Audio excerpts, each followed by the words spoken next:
Manson is not a Casanova or was not a Casanova, जो ये अफवाह भी फैलाई जा रही है।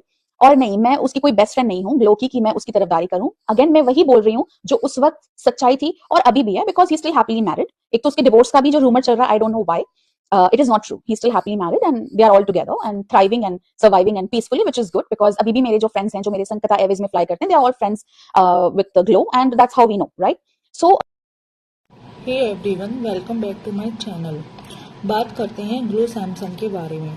जैसा कि आप सभी जानते हैं कि इब्राहिम्स की एक्स नेबर और करंट नेबर के द्वारा रोज नए नए खुलासे करे जा रहे हैं। जो उनके एक्स नेबर हैं जोजो टीवी, उन्होंने तो 2 ही वीडियो बनाया और उससे मैडम के मासूम रिश्ते पे एक तरह से कहना चाहिए सील लग चुकी है कि उनका मासूम रिश्ता न केवल एग्जिस्ट करता है बल्कि वो अब जो है वो ग्लो सैमसन के संग में एक कहना चाहिए हैप्पीली लाइफ अपनी जी रहा है। कुछ वीडियोस भी वायरल हुए हैं जिसमें हम देख सकते हैं। लेकिन जो उनकी करंट नेबर हैं जो अल्फा लेडी के नाम से अपने वीडियोस बना रही हैं, उसमें उनके वीडियोस में कई सारे बड़े बड़े खुलासे करे गए हैं जिनमें कई बड़े प्रूफ भी नहीं दे रखे हैं उन्होंने। इस बारे में हम दूसरे वीडियो में बात करेंगे, लेकिन इस पर्टिकुलर वीडियो में हम ग्लो सैमसन से जुड़े हुए कंफ्यूजन के बारे में बात करते हैं। सबसे पहले कंफ्यूजन ये है कि उन्होंने पहले वीडियो में कहा था कि मैडम की पहली प्रेगनेंसी यानी कि उनके मासूम रिश्ते से जुड़ी प्रेगनेंसी के टाइम पे ग्लो सैमसन जो थे वो उतने केयरफुल नहीं थे या फिर मैडम को उन्होंने इस तरह टाइम नहीं दिया और उस टेंशन और कहना चाहिए केयर ना होने के कारण मैडम की प्रेगनेंसी पे फर्क आया, यानी कि वो एक तरह से कैसिनोवा थे। फिर अगले ही वीडियो में उन्होंने इस बात को क्लियर करने की कोशिश करी कि नहीं ऐसा नहीं था और मैंने ये नहीं बोला कि ग्लो सैमसन जो थे वो कैसिनोवा थे या ऐसा था या वैसा था। तब भी लोगों के बीच में क्वेश्चन मार्क उठ गया। अब सबसे फर्स्ट क्वेश्चन तो ये रेज होता है कि ग्लो सैमसन जो है वो किसी भी तरह के पब्लिक प्लेटफॉर्म पे अवेलेबल ही नहीं है, यानी कि वो एक बहुत ज्यादा प्राइवेट पर्सन है। वो इस फेक फैमिली की तरह रोज कॉन्टेंट बना के पैसे नहीं छाप रहे हैं या उनके द्वारा कुछ भी ऐसा कॉन्टेंट जो है वो प्रोवाइड नहीं किया जा रहा है जो कि लोगों को उस पर फर्क पड़े या उसका इन्फ्लुएंस पड़े। तो हमें उनके बारे में बात ही नहीं करना चाहिए। एक जो पर्सन प्राइवेट है, किसी तरह के पब्लिक प्लेटफॉर्म पे अवेलेबल ही नहीं है, तो किसी को भी उस पर बात करने का या उसको करेक्ट सर्टिफिकेट देने का तो कोई राइट बनता ही नहीं है। लेकिन फिर भी क्योंकि कहते हैं ना गेहूं के साथ में घुन भी पिसता है, तो जब मैडम के पास्ट प्रेजेंट फ्यूचर सबके बारे में बात हो रही है तो मैडम का पास्ट ग्लो सैमसन के संग जुड़े होने के कारण ग्लो सैमसन की भी रोज आए गए बात होती ही रहती है, कभी गुड वे में और कभी इस तरह बैड वे में। तो फिर हम सभी देख चुके हैं कि अल्फा लेडी के द्वारा कंफ्यूजन क्रिएट किया गया जिसमें सबको कंफ्यूजन हो गया कि ग्लो सैमसन जो थे क्या कैसिनोवा थे और कई सारे लोगों ने ये सारे क्वेश्चन जो है वो कमेंट में डाले भी।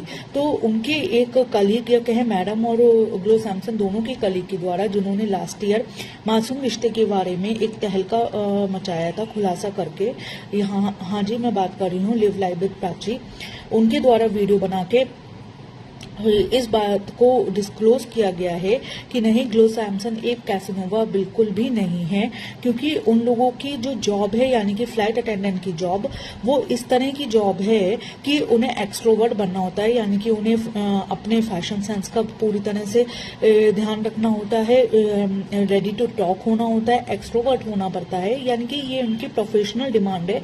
तो इसका मतलब ये नहीं है कि हम किसी को कैसिनोवा या फिर उसको करेक्टर सर्टिफिकेट बात दें।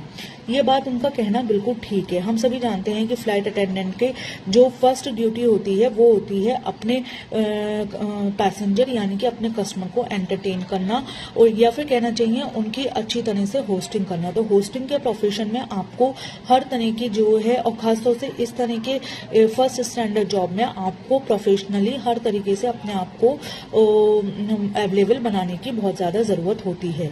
इसलिए हम कहीं से कहीं तक भी किसी के करेक्टर के ऊपर कोई भी क्वेश्चन उठा ही नहीं सकता है।